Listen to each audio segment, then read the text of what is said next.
Hello everyone, this is Mumbo here, welcome back, and today we are back on the Hermitcraft server. It is episode 42, the answer to life, the universe, and everything. That is right, ladies and gentlemen, we are here. We have managed to hit 42 episodes on Hermitcraft, which of course is cause for celebration. It's not going to be a particularly large one, but I think what I'll do is I'll spin the camera around a little bit, wave my golden carrot, do some jumps and things, and do a few shifts. There we go. I think that just about does it. I mean, it's not a particularly big milestone in the slightest. It's not a main one or anything like that, but it's definitely cause for celebration, and I can already feel all of the comments that are coming in. I can feel them. The comments are appearing in my brain. You guys are going to be talking about Hitchhiker's Guide to the Galaxy down in the comment section. You know what? That's good, okay? I like that. I cannot wait to read all of the responses to this video because I'm sure they are all going to be very interesting indeed. But anyway, that is the introduction done. What are we actually going to be doing in today's episode? Well, of course, in the previous episode, we cleared out this entire area, making way for the sorting system and our large-scale storage system. But we are not going to be working on that in today's episode. That is because we have received a bit of a challenge from Docm77. Now, if you haven't heard, Docm77 won the Ultra Hardcore series. I apologise for spoiling it if you haven't seen that yet, but he won UHC, and that means that we need to get his skull for the UHC monument. Now, he has issued a challenge for us to kill him in a very creative way, and for those of you who have been subscribed to me for a while, you will know that is right down my street. I love killing players, especially in creative ways, so this should be quite a bit of fun. Now, one of the main issues here is the fact that Docm77 will only drop his player skull if a player actually kills him. So that means that I can't automate that process. I can't kill him using TNT or redstone based things. I have to be there with my sword. I have to deal the final blow, and that is what will cause him to have a bit of a death and drop his skull and all that sort of thing. Now, that actually makes things just a little bit harder because it means that I can't just outright kill him using the redstone mechanism. I have to either knock him down a couple of hearts or just have a creative way of transporting him around before he has to be killed, to drop him into the killing chamber, as it were. Now, I'm trying to think in my head of ideas of how to do this. I've got some pretty cool ones, but this whole contraption, this entire thing, is pretty much going to be free-flowing ideas as they come along. So, it should be interesting, to say the least. I have no idea what I'm going to come up with, but I'm excited for it. So here is the plan. We're going to be creating a Rube Deathberg machine. Now, that is essentially a modification of a Rube Goldberg machine, which is a chain of events that lead to a single outcome. Well, the outcome of this one is going to be the death of Docm, hence the name Rube Deathberg. Now, the first thing that we're going to be doing in this is we're going to be creating a minecart loop-the-loop. My idea is that Doc is actually going to be almost part of the Rube Goldberg machine. He's going to trigger various bits of redstone that is then going to do its thing, which will then trigger him to move off in his minecart to trigger another piece of redstone, and so on and so forth. That's my idea. I've never done anything like that before. I've never done it on a server before, but fingers crossed it all goes to plan. So the first thing that we're going to be building is the loop-the-loop. I think it's a cool contraption, it's fun to ride, and I like it quite a bit. So let's start things off with that. I've said loop-the-loop one too many times, and now I've got that song from SpongeBob stuck in my head. You know, the one about you do the loop-the-loop and Paul in your shoes are looking cool. I've probably got it stuck in your heads now as well, so I do apologise for that, but it seriously is. It is driving me nuts. I don't know what to do. Okay, so the loop-the-loop should now be finished. All of the redstone is in place. The minecart rails are there. So let's see if this actually works on the server. I've never really tried this out before, so let's give it a bash. We'll chuck down our minecart. And yeah, that's not the best start. I can't actually reach my button. I didn't really think that through particularly well. So let's quickly take that one out and we'll replace it up on the top. There we go. And plonked ourselves down in our minecart here. Hit the button and we should travel around the loop. Oh, that is good. It's a little bit slow on the decline, I have to say, but that is absolutely ideal. Okay, so the minecart loop is working like a charm. We just need to do some extra decoration, of course. I need to do the other side of the loop, but that shouldn't be too difficult. But as far as the next thing is concerned, I think we need to go upwards. Upwards is best. We're going to take Doc up into the sky. Now the tower is in. It's not a particularly brilliant looking build. How about we take a look at it from down at the bottom? I haven't actually seen this from the outside just yet, so there we go. Oh, you know what? It's not actually that bad.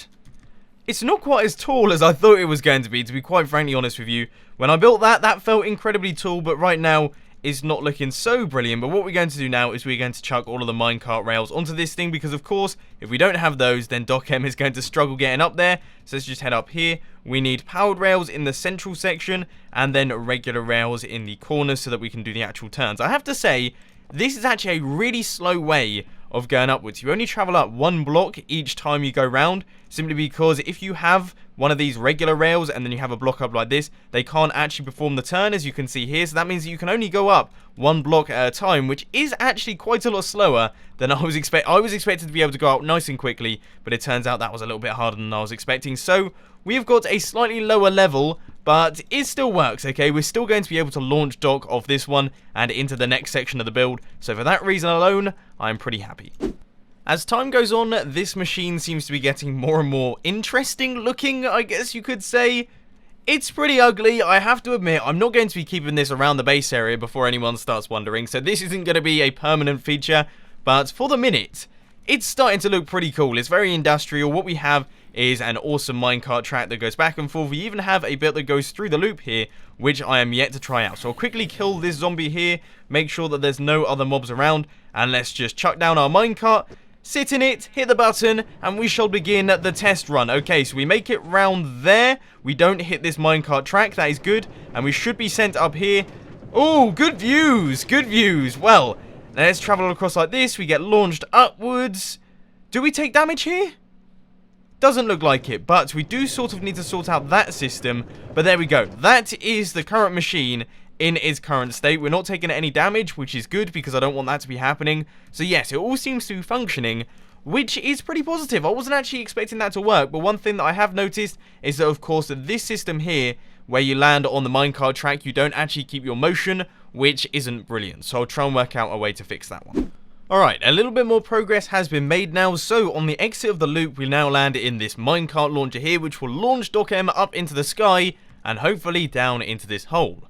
Now this is where things begin to get really quite interesting, because I thought I could vary things up a little bit. I mean, it's all well and good having Doc in the minecart for the entire time, but that might get a little bit boring. It just turns into a roller coaster and not much of a challenge. So what I thought we could do is we could have a set of maybe 3 puzzles for Docm to solve so that you can move on to the next section. I think that would be pretty cool. I mean, it's not necessarily part of the death machine, and it's a little bit different. You know, he's solving puzzles so that he can eventually die. That's a little bit strange, I have to say. It is a little bit peculiar. But I think that will be a fun little element of the build, and most importantly, all of us hermits that are going to be watching all of this need to be able to see that happening. So what I'm going to do is I'll create a viewing area where us hermits can pop down and watch Docm try and solve the puzzles. I think it should be good fun, so I'm going to start cracking on with this one, and then I'll catch you guys in a little bit. Puzzle number 1 is all done and dusted. This is the viewing area that I am yet to construct, but this is the area that Docm is going to be in. And as you can see, you know, I haven't gone for a particularly interesting design. It is all iron blocks, and that is because this build isn't about aesthetics, but also it does sort of fit in with the crazy weird doctor type theme that we're going for here. So basically what I'm going to do is in this doorway there are going to be ice blocks, and in this chest, as you can see, we've got a furnace, some coal, and some cobblestone. Now the way the Docm is going to be able to get out of this room is by melting down the ice, and the way that we're going to be doing that is of course by setting up the furnace near to them. That gives off light, and that should in theory melt the ice. Now I'm going to have to do a test of this. I'm not 100% certain that's how things work, but if it does, then that's a pretty good first puzzle. So now I'm going to be moving on to constructing the second one. I'm just in the process of doing puzzle number 2. You can see I've done the entire room. That is now all in place. And the whole premise of this puzzle, I actually really like this one. The whole premise of it is that it uses something from the previous room. So what we have down here is an item filter that will filter out only smooth stone blocks, which of course have to be picked up from the furnace that you used in the previous room to melt all of this ice. It's really cool. I like that quite a lot. So what we're going to do now is we are going to quickly create the item filter here, so that is a repeater down at the bottom. Then we are going to need to move along our rotten flesh. Yes, that is what I'm eating right now. I know, it's pretty demoralizing, I have to say, but I seem to have run out of food in this base here. But anyway, we'll quickly drag these across and place those in the last spot, and we should see that they trickle down to 18, then it should stop. So that is good. That means that the item filter is now working. So we can take an output from that, run it into a T flip-flop, then run that into our little piston door that we're going to be constructing in this area. And as you can quite plainly see, I have cleared out a small amount of space. Nothing too major, but that is because this is a very simple door. and we're going to quickly create this 2x1 piston door. So that is those pistons there, and then the block there and there with a redstone torch between them, and that does it. That has closed us in. I haven't built one of those for a very long time, so it's nice and refreshing to see that I still understand the basics. The very simple stuff, because that's the problem. When you work with redstone for ages, you forget all the basics, so I'm glad to see that I still know that. But anyway, now I'm going to run that into a T flip-flop, link these two up, and then we'll have ourselves a working system. I've done a few little extra bits for the death machine that we are creating, and the first little bit that I've done actually makes things a little bit easier for Doc, because I was just thinking to myself, I really don't want Doc to get lost in this one. I don't want him to not be able to do any of the puzzles here, because that would be, well, it wouldn't be particularly interesting, would it? It wouldn't make for a very interesting video. So what I've done is I've added some signs next to all of the chests. So for example, this says hot topic. It should give a subtle hint that he is meant to be melting the ice using the furnace. That's at least my own idea. I don't know if he is going to get that. Hopefully he does, and if not, I will try my best to give some hints or something like that. But anyway, moving on to the next room, you can see forgetting something, that should give him a hint that he needs to go back into the other room. And finally, this new room, this is the last room inside the tiny little puzzle section that we are building here, and that is quite simply this little item in the item frame. He needs to spin it round, and it will only activate the door on a certain redstone strength. So you can spin this round, and it will close, but then it will only activate when the redstone torch is here. Now, I am considering actually getting rid of that redstone torch, because quite simply, he might think of it as being a redstone torch key and try and place it around the room, which won't be particularly good. So yes, I think I'm going to go with an arrow for this one, because otherwise it might be a little bit on the rubbish side.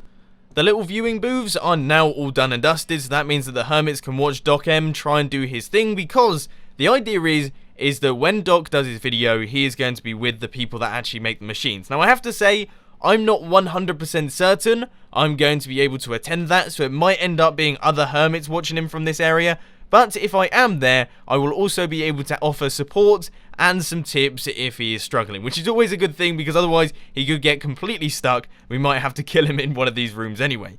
But now it is time to move on to the next section. We are going to be adding a minecart bit once again to take Doc back up to the surface and put him through a few more little things.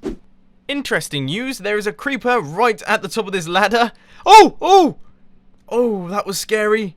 Is he gonna fall down? I don't know what to do, guys. There's a creeper right there. I'm gonna end the pearl out. Oh, we've just about made it through that gap. Oh my word. Nothing scares me more than creepers near my redstone creations. That would have been absolutely awful. Now, I hate to say it, this project is actually taking quite a bit longer than I was expecting. For some reason, I thought I'd be able to breeze through, build all of this stuff nice and quickly, a bit like when we built the Rube Goldberg machine in the Redstone Let's Build series. But of course, that ignored the fact that I'm doing this in survival and the Rube Goldberg machine was in creative mode. But anyway, I am still cracking on, and we are going to be able to do quite a bit of stuff, just not as much stuff as I originally had planned, which is a bit of a shame. But anyway, as you can see here, I've got the exit from the quiz area, the puzzle area. So Docm is going to go up those ladders there, and then he's going to hop in the minecart that is going to be situated there. Then he is going to travel along this line of rails, up like this, triggering this activator rail, which will then trigger an armor stand wave machine. I've always wanted a reason to build one of these in survival, and I think today is the day. We have finally got a reason, so I'm going to start constructing that one. I need to grab myself some armor stands, but most importantly, of course, all of the redstone and all of the slime blocks need to go in place. I really am quite intrigued to see if this actually works, if this looks anything like an armor stand wave. So let's just head round this side and place down this button here. This will activate the redstone line. Right, let's give it a go. We hit the button and we should see that the armor stands form a sort of wave. I mean, that's not much of a wave, I have to say. It's not really a wave machine, but it definitely works. I'm actually quite surprised by how in sync they are. I was expecting the server to lag out, just cause all sorts of problems. So it's not too bad. It's something cool to look at while Docm sits here, because the idea is that final armor stand there, that will activate a tripwire, which will then activate these rails here so that it will move off and travel on to the next section, which is going to be the final section of the Rube Goldberg machine. Even though it's not really a Rube Goldberg machine, to be honest with you, this is more of a roller coaster. This could be like the Death Coaster, the ride of your life. Yeah, that's a cool idea. That's a better idea. I'm going to be rolling with that one. So I'm about halfway through doing this final section here, and I thought I would give you a quick progress update because I have realised today that I've been doing a lot of building. One heck of a lot of building and not a whole lot of talking. So I feel like I should try my best to explain what's going on so that you can get a rough idea of what I'm doing. So basically what we have here is we have got the final bit, and this is where the killing of Doc is actually going to be happening. But as you heard in the beginning of the episode, we can't use Redstone to do that. This has to be a player kill, which actually makes things just a little bit more confusing. So what I thought I'd do is something a little bit original, something that I don't think the Hermits will have thought of, and we're going to propose a bit of a decision, a bit of a dilemma to Doc. So he is going to be in here, and he has got a choice. He can either choose to kill himself, in which case one of the Hermits will drop an anvil on him, and he will die, his player's skull will go in this hopper, and end up in this chest, or alternatively, he can let himself off the hook, he can kill this chicken over here. So by flicking that lever, redstone will automatically fire, an anvil will fall, and this chicken here will die. It really is up to him. He can do what he wants, okay, but obviously the whole point of this machine is to kill Doc. So if he does choose to kill Timmy, I'll be a little bit upset, to be honest. I quite like this little guy. I know I only just spawned him with an egg, but I do quite like him. So he's going to be missed. So Doc, you know, I'd sacrifice yourself, mate, because I'm going to miss this little fella. All of the redstone is now in place. We've got the tripwire activation for these sets of rails. We also have the automatic anvil deployment for the Timmy killer. And as you can see, Timmy is now all grown up. If not just a little bit weird, what is he doing with his head? Oh my word! It seems to be getting faster. And it stopped. That was pretty bizarre. Oh, it started again. Yeah, I have no idea what to say on that one. I've never seen that before in my life. But anyway, moving on. I've actually got in my hand the instructions for Docm's little events that he has to go through, his little decision. So let's give those a quick read. Dear Doc, you must now enter the cage. Call over the Hermits if they are not present already. You have got a tough decision to make. You can either save yourself but sacrifice poor Timmy the chicken. By flicking that lever, you will obliterate his little bones with great force and might. A falling anvil will reduce him to nothing but a stain on the iron block. Kill yourself, but save innocent little Timmy. If this option is selected, a Hermit will climb the ladder, dropping the anvil from a great height. Your death will be quick and painless. I know what I would do. Think of the chickens, Doc. Now, it's quite clear that I'm a little bit biased. I have to say, I personally would kill Doc and keep the chicken, but that's just me. That's just me. Maybe Docm has some slightly different ideas, so we'll have to wait and see until he actually runs through the killing machine. But finally, we have got some finishing touches to do. I've got to add in the ice. I've got to fill in all of the chests and make sure that there are minecars ready for this big event. But before we do any form of finalization, I think we should probably do a full test. This is a full test of the entire system, making sure that we can make it from beginning to end, because I'll be honest, I haven't actually done that. I have not tried that out just yet, so this could be frustrating if it doesn't work. I will be really upset because I've been spending quite a lot of time on this today. In fact, enough of that, a lot of time on this today, and I will be quite frustrated if it doesn't work. So anyway, hop in the minecart and let's travel off. Right, we make it round the loop, that is fine. We know that all of this stuff should, in theory, still be working. If that's broken, I just don't know what to say, okay? If all of this is broken, I won't know what to say. But anyway, we travel along here, we have done the jump. That is a thumbs up from me, that seems to be working nicely. And then we should do the jump into the puzzle area just fine. And it looks like we have. Okay, so we've made it in there. That's good to see. Now, you may notice that I don't have any of the puzzles running, and that is simply because the ice would be annoying to do, and I don't have any smooth stone on me. So thankfully, all of these doors are open here. Even this one is open. I will obviously reset all of this before Docm comes in. So anyway, we're going to walk up this ladder. The one thing that is missing, and I know about it, is the fact that this needs to have a button. But anyway, let's hop down in our minecart, hit this button here. We should travel off and then be stopped by these, and we got ourselves the rail. But that did not work. Okay. Right. Well, it looks like we're going to have to redesign some of this redstone circuitry, because that armor stand, although it did trigger this tripwire right here, it didn't actually activate any of these powered rails. Or at least it did, but it did it very, very shortly. So that needs fixing. So it turns out the problem was caused by me being really, Very, very, very silly indeed. It turns out there was actually an extra block beneath the tripwire that I hadn't actually noticed, so I placed the redstone underneath that block instead of the actual tripwire, and that means that no redstone was being powered. So there we go. There always has to be at least one embarrassing mistake that you make on camera in an episode, otherwise it wouldn't be an episode. So there we go. That is now all fixed. If we hit this button, you will see that all of our rails power for hopefully enough time for the minecart to move off. So that is it. That is the mechanism done. I have put in all of the bits. You can see there is ice in there now. Everything should be finalized. I've got the minecart in my inventory, so we're going to place in the final thing here. And there we go. That is the system all done and dusted. Wow, what a project. This has been a big one, I have to say. This has been a very big one indeed. It's taken around about 6, maybe 7 hours in total to build all of this, which is quite a long time. I have to say, it's quite a long time, and that's all in one sitting, so I am going a little bit crazy right now, but I have enjoyed myself, and I cannot wait to see Docm try and go through this. I don't know how to say that, because of course the whole point of it is that he's going to die. That's like the best outcome. So, I just can't wait to see him use it. It's going to be cool to see my creation in action with Doc in it, and it should be good fun. But anyway, ladies and gentlemen, I hope that you enjoyed this video. If you did, please be sure to hit that like button, and if you really loved it, then make sure to subscribe. But thanks for watching, guys. This has been Mumbo, and I'm out. I'll see you later.